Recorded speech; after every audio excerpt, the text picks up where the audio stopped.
like that shirt on you. You look good, David. You're so good. Welcome to episode 3. My name is Jay-Z. This is my wife, Beyonce. No, babe. I'm David. This is Katy. And our good friend, Seth. Hi, Seth. Hi, everybody. Welcome. I love the llama. Thank you. I want to actually design a llama hat. You should. You know, I told a story about llamas and the idea of resisting. And I just think it'd be kind of a cool hat somehow to incorporate llamas in resisting. It'd be great. You should get Charlie on that with you because Charlie loves llamas. See? I'm going to design. There it is. Yeah. I want it to be a patch hat. Oh, it'd be sweet. You know what I'm saying? Yeah. The whole reason I have this hat is because my 6-year-old Charlie has a purse with the same llama on it. And so buying the hat was like making her day. That's awesome. Yeah. Well, I'll tell you here in a little bit why we've got Seth with us as our guest today, which, by the way, every week we're going to try to have guests. Can't promise it, but we're going to try to. But before we get rolling, we have a big thing we've got to accomplish together. Of course. We're going to walk this together. Yeah. We are going to get off the fence on what is the best spicy chicken sandwich. Now, there should be a bit of a disclaimer. I'm just going to bring this up. There's an asterisk there. Right, because of the area of the United States of America that we live in. Mm-hmm. There is not a Chick-fil-A. There is not. Not yet. I love the optimism. Someday it's going to happen. I've buried it. It's just never. I'm so sad, but my heart can't handle the waiting. So I just went, it's dead to me. See, I grew up in Michigan with the Detroit Lions. So all I know is disappointment. so you know, it's funny because I've now lived in Rapid for over 13 years. The rumors I've heard about Chick-fil-A have stacked up. I mean, I've heard it to where, they're going in at this certain place. They've got their electrical permit and everything. And I'm like, oh my goodness. And it's nothing. Almost like a conspiracy theory at this point. Yeah. So annoying. That's the perfect way. That's what it is. Yeah. So we don't have that. So if you guys would get your plates, and what we're going to do is we're going to go through and we're going to find out of the local areas that in our area, of the places that we have in our area, what is the best spicy chicken sandwich. Katy, I know you don't love spicy. I don't, but I'm going to try it. Okay, you don't have to. Okay. Do we need to get some milk or something? No. This is just okay. And don't look yet. Don't look underneath, but just begin to experience the spicy.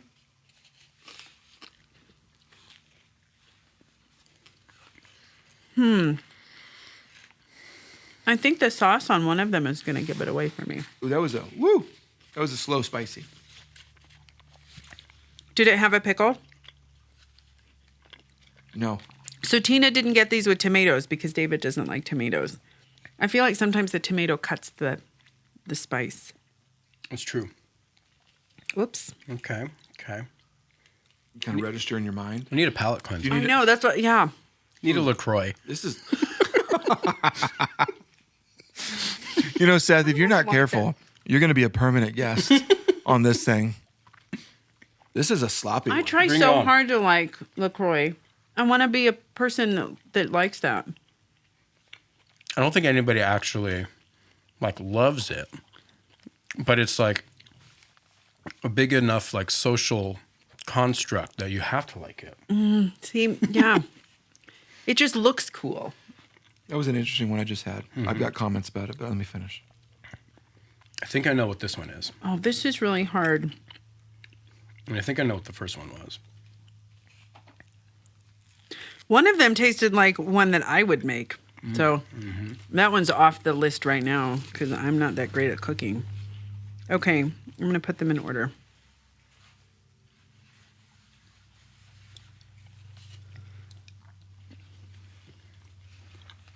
To judge a food show, because I don't like suspense in any of my TV shows or movies, I end up watching Mary Berry a lot. That would be really hard to be a judge. I don't know how they do it with so much assertiveness, and they're just decisive. Well, what I've learned, they take such little bites, and you're like, why are you doing that? Well, over the course of the show, they're eating a bunch of food. Picking out, yeah. That's true. I'll bet they have palate cleansers for those. I'm sure they do. Yeah. Got LaCroix. Maybe a LaCroix truck in the back. Yeah, I think I've got mine ordered. You guys, I'm gonna go first. Yeah. My first place, and you're gonna love this, is the Culver's spicy chicken sandwich. No way. Yep. Second place is the McDonald's one, which McDonald's, My philosophy about McDonald's is that like they are the best second place, The eternal second place. right? Yeah. And then Wendy's. Wendy's was third. Wendy's was, I would say, like even a distant third. It was pretty dry, Yeah. not special. Yeah. Maybe it was yesterday's. You never know. My first was McDonald's and then Culver's. Okay. Hot take there. I actually switched them because this one was first. The Culver's was first, and then I switched it because the last couple bites just didn't hit right. The Wendy's tasted like one I would make at home. Normally, I burn stuff. I didn't. Seth, what about you? Seth, I really trust your opinion. I'm really anxiously awaiting So, as a whole, okay. So when you're including the bun, yeah, I know what you're saying. as a whole, the Culver's is my favorite of the three. Okay. However, the bun and the sauce of the McDonald's one, Ah, yes. surprisingly good. I agree with you. Yeah. I think that if it had all the other stuff that the Culver's one has going for it, it could be, this might be heresy to say, it might top the Chick-fil-A one. What? If you could fuse the Culver's and the McDonald's together, Yeah. make one super sandwich, Super. Have you had the KFC spicy chicken? I have. I think it's really good. It's good. It's like a different style. It is. It's like a fast food Nashville hot chicken. Yeah. Okay. So yours was McDonald's. McDonald's. Yours was Culver's. Mine was Culver's. But I agree with McDonald's. Again, I'm going to tell McDonald's just knows how to run a business. Yes, they're Yeah. consistent. Yeah. It's just like, they're like, we don't need to make the best chicken sandwich. People actually want sauce and a good bun. That's right. You know what I'm saying? Like, That's right. Yes. even though we would say, no, I want Yep. good chicken, blah, blah, blah, blah. No. I'll take consistency over a product that might be better every day of the week because Yeah. at least I know it's consistent. Yeah. If one is like better 1 out of 5 times, I don't care about that. I want to get the same tasting sandwich every single time. That's good. It's a good strategy. So how are you with spicy stuff? I'm okay. Better since COVID because I can't taste as well. So you're like, bring it on. Bring the ghost peppers, whatever peppers. Yeah. When I had COVID, I ate a bunch of spicy food because it was normally too spicy, but because I couldn't taste Yeah. anything. Could you feel it though at all? No, not really. Huh. It's just Crazy. Your esophagus didn't burn, even though you. it burned when I would burp. yeah. Yeah. So you have seen the YouTube channel. Have I shown you this where people eat Yes. spicy wings? You've made. And they basically are interviewed as the heat goes up. I just feel. So I'm just bad. experiencing this for the first time in my life. Yeah. That was just a basic spicy chicken sandwich, right? Yeah. Fine. But it's amazing how I'm thinking about it though right now. And if we just amped that up and went more and more and more, where we would end up at the end, that would be fun. We should do that. I know it's another YouTube channel, but we should copy that at least No, once. thank you. Just the experiment. Season finale or Yeah. something. Just kind of like as a nod to what you guys came up with is good. We'd like to Capitalize We're gonna on that. borrow it one time. Let's just borrow it one time. I don't know if you would survive doing it all the time. Does the host on that show? Yeah. Eat Oh, He's right every there with ti- them. So he must not give a rip about. he does. Oh, does he sits, you can watch it affect him, and he sweats, and he's like, "Oh yeah."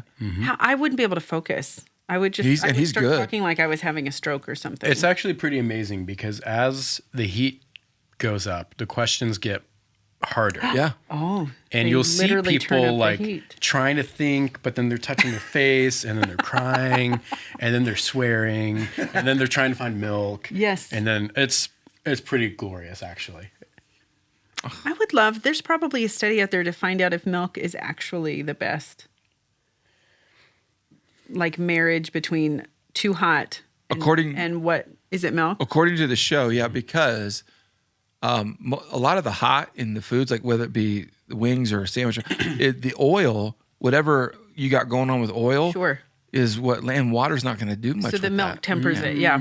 Okay. So I once had a buddy do a mean thing. We went to Buffalo Wild Wings and he brought out, he goes, "You want the spicy ones?" So sure, he gave us the spicy ones. What we didn't know is he put extra oil in it and we couldn't get it off our lips. I mean, it just ends up being, what do? There is no solution. What's that guy's name? It I'm gonna. Find him and talk Are you to still him. friends with him?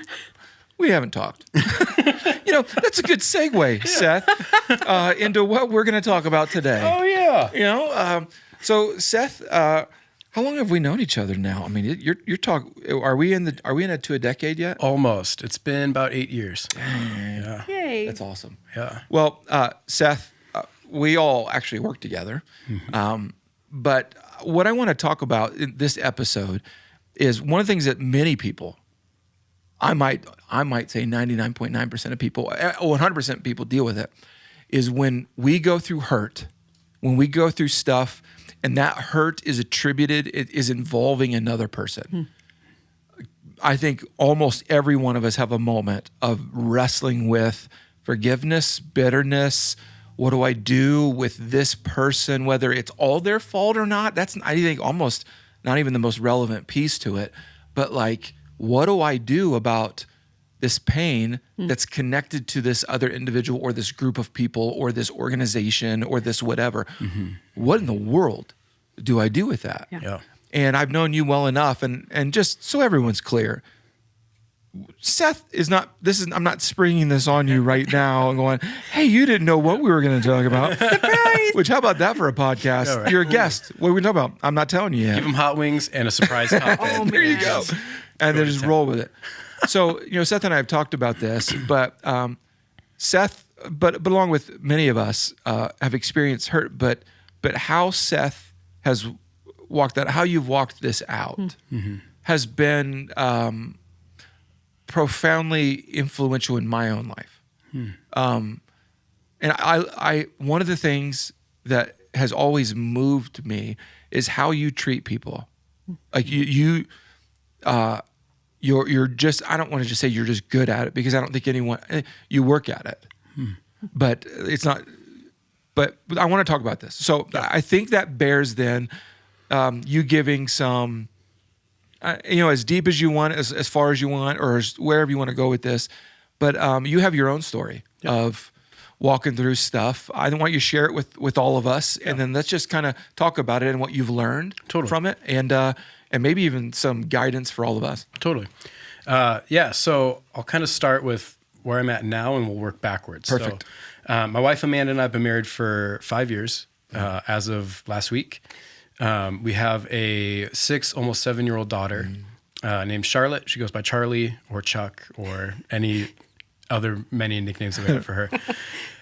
She's awesome. And she is just the sweetest kid. Yep. She So loves smart, people, too. super smart, super funny. Yeah. She tells jokes and she's just a good hang,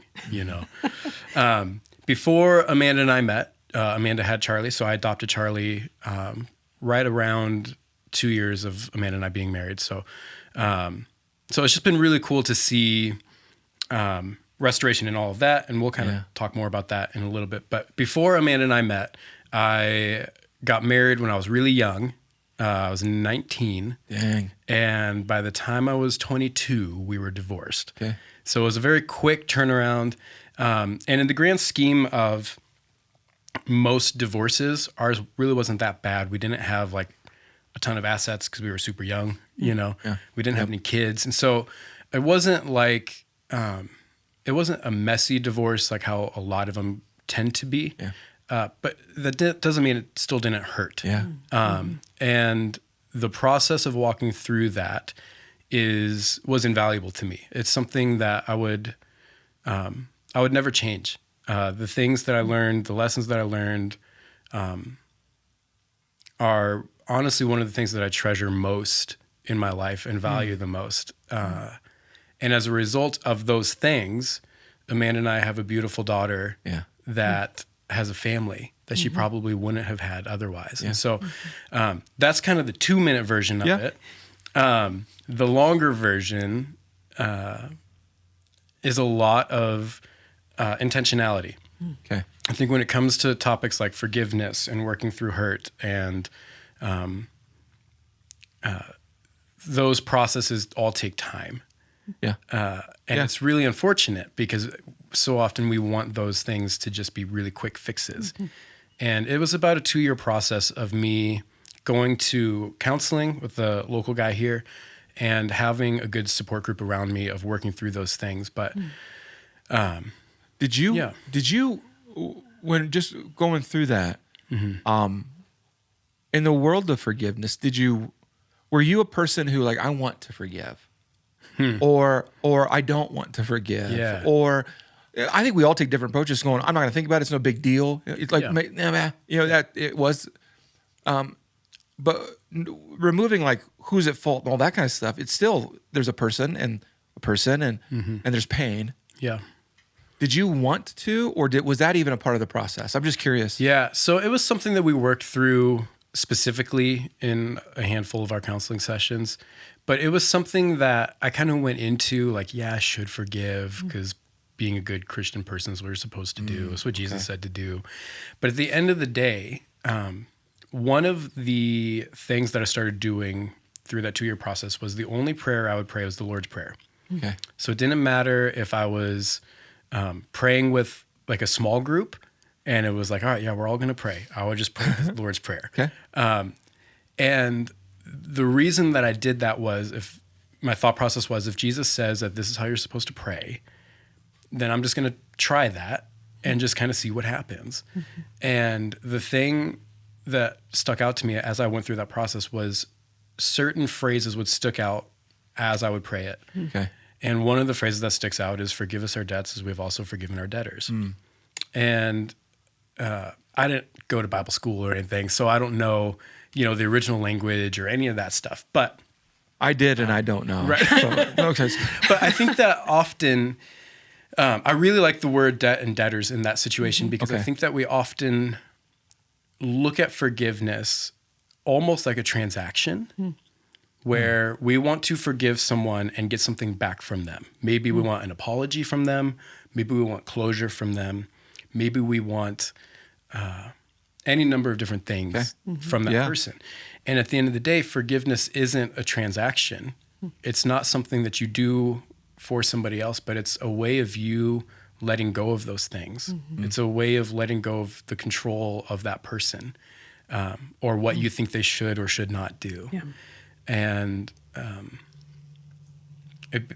for me, it helped remove the weight of the hurt. And it didn't make the hurt go away necessarily, but it helped make me feel like I didn't need to carry it anymore. And it really shaped kind of how I view God and his love and his grace for us, because if he forgives us in all of the terrible things that I know I've done, then how could I ever possibly not forgive somebody else? For as major of a thing as it might be, it still pales in comparison to the things that Christ has forgiven me for. Yeah. So how could I possibly not forgive somebody else? I'm spent a lot of time in Kansas, and they talk about because tornadoes will sweep through and wipe out everything, and they talk about the process that someone goes through when the day before they had their home. It was there. It wasn't perfect, and they knew all the imperfections, and maybe even considered, hey, we'll move one day, or we'll change this, or we're gonna have this project. But then a tornado unexpectedly comes through and blasts the whole thing. And there's a lot of things on that person's heart at that time. One is, I don't have a home. The memories, the stuff that is just now, it's gone, it's collapsed. But what they talk about is there's also the pressure of rebuilding. There's the pressure of how do I get something put back into that and fix that, and the burden of getting structure and all that. And they say that literally, that's why for many people, their insurance person can become like family in that moment, where their insurance person's like, that's not a burden you carry. Yeah.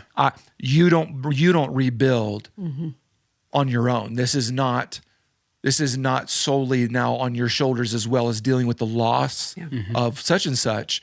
And it's interesting to see when we go through the loss of a relationship, there's like, oh my goodness, what you hoped, what you wanted, or just flat out memories.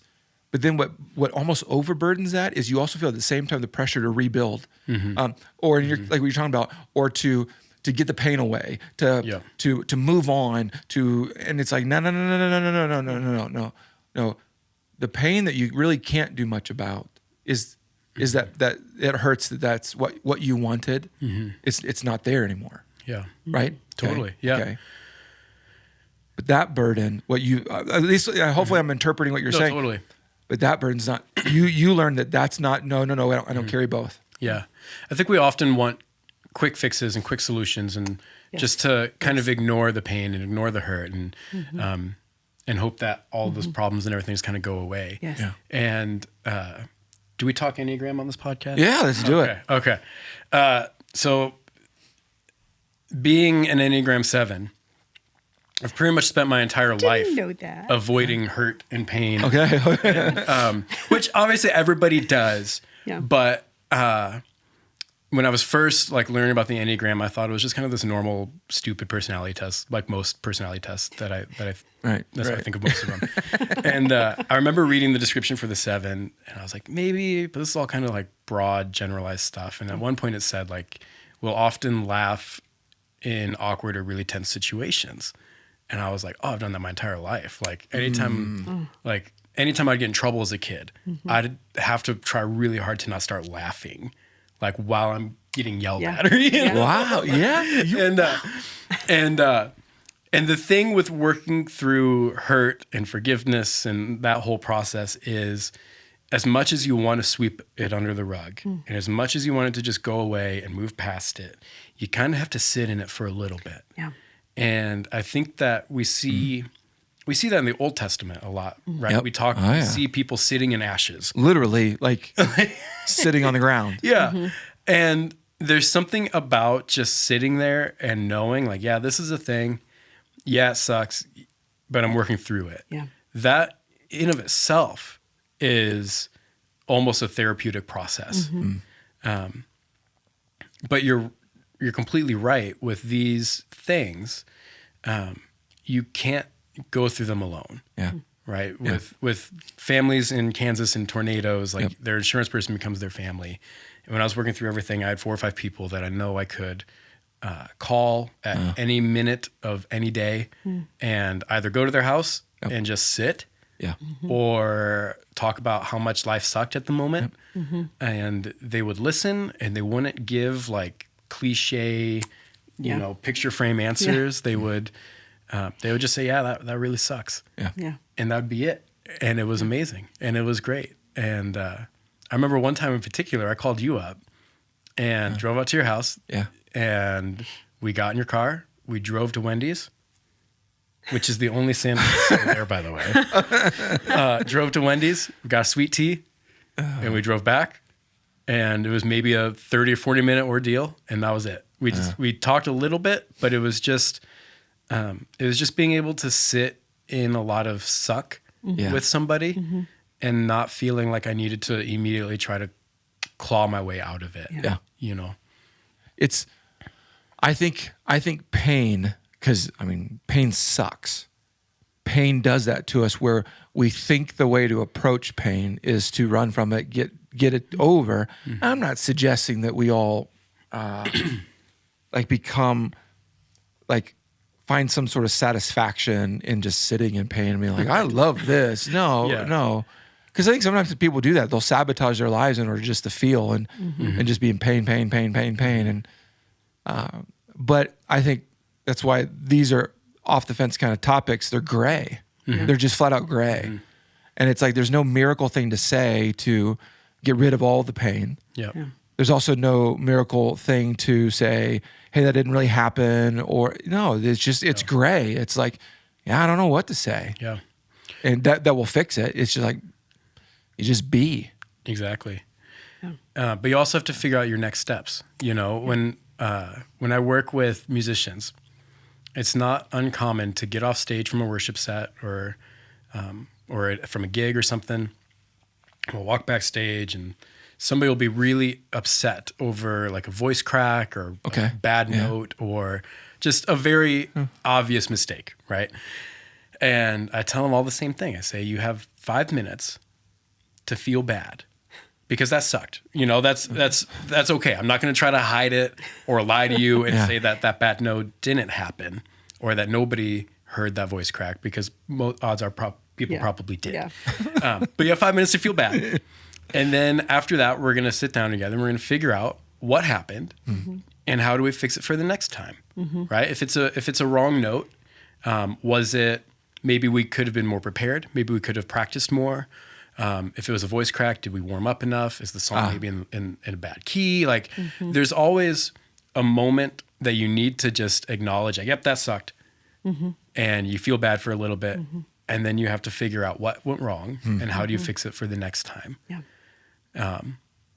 And that's obviously a very small example, but I think that that same process works for most hurts or most problems. Yeah. But it's together. And that's what I think is so powerful. My mom always told me that, right? We had lost a baby and I just wanted to get through. I didn't want it to hurt anymore. I didn't want it to be on my heart and in my mind and I didn't want to cry all the time about it. And my mom said to me, if you don't sit in the pain and let the Lord and other people meet you there, you're never going to recover from it. You'll never ever have freedom from the pain. And that's what it does, though. Even walking through that with a musician, because you've been there and you've done that. And so, let's crawl out of this together, but we can't race out of it because it deepens us and even widens our reach with people. It just makes us better, I think, when we make the most of it. Yeah. Yeah. And I think that as a whole, as a culture, we don't process grief very well.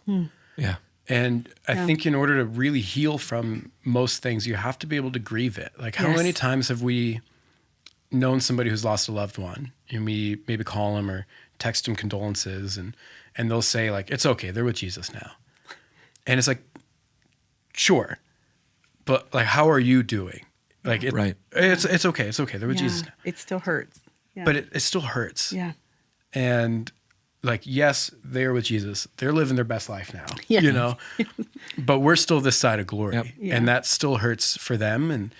And learning to process that grief in a healthy way can help you, I think, remember that person so much better. Right. But if you're always bearing the grief and talking about how, you're just trying to avoid it. I think you cheapen the human experience of life, right? Right. It minimizes something you don't want to minimize, man. Like it's that relationship meant something to you. It's okay for it to have meant something to you. It's not the way to get over it is to demean it or to say, yeah, it was no big deal. No, it's I was really, really hurt a while back and ended up having this random lunch with this guy, and he was letting me kind of verbally vomit about my problems and how I was hurt, and then he just kind of listened and he gave me a story of how he had a similar like circumstance where what he wanted no longer existed. What he had hoped for, what he invested in, no longer. And he said, what I've had to learn is as a Christian, what do I believe about this? Like, how do I take like the picture of Jesus and the cross and the salvation and the empty tomb and all that, and how do I actually like plug and play that into my hurts? And how do I actually say, yeah, that is so cool and so big of a deal. That's heaven and hell and kind of stuff. How do I walk that though into this hurts?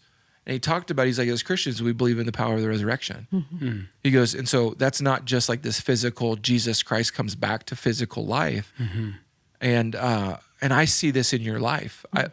What you wanted died. And I don't mean to be insensitive about it at all, but like we've talked enough about this, like Totally. what we've all had. Like I could share my own stuff about how what I wanted, it's not here anymore. It's that's not it. And he's like, but as Christians, we believe that God can take what is gone and resurrect something. Not the exact same thing. I mean, they even struggled with Jesus going, does he look the same? Does he like he definitely didn't look the same because when he died, he was beaten nearly to death. So all I'm saying is, if you're a follower of Jesus Christ, when a relationship is no longer what you thought it was, or if your connection to something and what you were connected to is no longer viable and in operation in a way that you're like, what do I do with that? It's not to say that never happened. Yeah. It's to say, you know what, Jesus, would you resurrect something new in my life? Would you either take a relationship or something? Would you actually bring that power in my life in that way? Totally. It was profound for me to change how I was actually engaging God, going, God, that's not what I wanted, but I believe you can actually bring something out of those ashes into my life that is very profound and meaningful to me. Yeah. And he has. Totally. That's why I love how you start your story is like, let me tell you the resurrection that's happened in my life. That's what let me tell you the life that is in my life. Yeah. It's not, oh, poor Seth, right? Yeah. That doesn't mean that you haven't experienced pain. Yeah. One of the people who kind of helped me, sometimes pulled me through this process, would always say, like, remember, like, restoration can look many different ways. Yeah. And I would always be like, yeah, but like, it's totally going to work out. And then it didn't work out. And then I was kind of like, what does this mean? And fast forward, at this point, 7 years, 8 years, however long it's been. Like, Amanda and I have a baby girl who wouldn't have a dad. Yeah. Right? Like, how about that for restoration? Like that's a whole different level. That's something I can't even think of or fathom, because I was so focused on like what I viewed to be, if it's going to be restored, then this is clearly how it's going to work. Yes. Right. And like that didn't work, but God had something so much bigger planned. And same for her. Like, they have a family, and I mean, as far as I can tell, everything's good. I don't know, like we don't keep up, Right. But the restoration has worked in a truly mysterious way, and Charlie's the best kid ever. And so, how could I possibly have thought that what I wanted was better than what God had planned? Yeah. I am so stinking Put proud that of on you. a T-shirt. So On the back of the llama hat. yeah, right. So not to put you on the spot, but I would be shocked Yeah. if 100% of the people listening and watching right now, if 100% couldn't find something in their life right now going, Totally. I've had this happen and I've not forgiven, or I've not dealt with whatever words you want to use. I've disregarded that, or what, if they're wanting to get off the fence on this and they're going, okay, what do I do first? Yeah. Do you have any suggestions, or maybe it's just your own life experience that you would say, here's what I did, but For me, going through my process, there were three main things that I think kind of pulled me through it. Okay. And I say pulled me through it because there were times where I didn't want to, and I would, metaphorically sit down and they would carry me. Okay. So the three things are, the first thing was finding a group of people who knew what was going on and were available to me if I ever needed, kind of like we talked about earlier, to just talk about how life sucks, or who could say, yep, that does suck. Here's your next steps, right? Like just sit in it, dwell in it, process through it, but we're not going to stay there. We're not going to live there. And so those were the people who would pull me through the process. One of the other things that was really huge to me was my counselor had me write a letter, just saying, dear ex-wife, here's how I feel. Here's my perception on things, my perspective on things. I forgive you. wow. And the key to that letter is that the person you're forgiving should never ever receive that letter. Wow. Right? It's you're writing it for yourself to take some of the heaviness that you feel and put it to pen and paper and help release it from you. Because again, I think that when we refuse, or when we have a hard time forgiving somebody, it's probably because we're dealing with misplaced expectations. We're working with things that we wanted to happen that aren't happen, and we are trying to get something from that person. Gotcha. Yep. Right? And so when we are trying to forgive somebody and we say, hey, I forgive you, but we're waiting to hear yeah, I'm really sorry for that. Right? That's not actually forgiveness. Forgiveness is you giving up control of that person and of their actions, and not letting those things control you anymore. So writing a letter, using whatever words you need to say, here's what happened, here's how it hurt me, I forgive you. And sometimes you have to write that letter 5 or 6 times before it starts to really, really kind of take effect. And then the last thing was just like, I know it's weird, but the Lord's Prayer for 6 months, that was all I would pray. And it was just the craziest thing. The different little phrases that would pop up, the different interpretations I would give things. You know, it says, give us this day our daily bread. And today's daily bread is probably different than yesterday's daily bread. And tomorrow's daily bread will be different than today's daily bread. Some days you need a little bit more grace and a little bit more patience for other people. And other days, other people need to have more grace and patience for you, you know? And that was huge.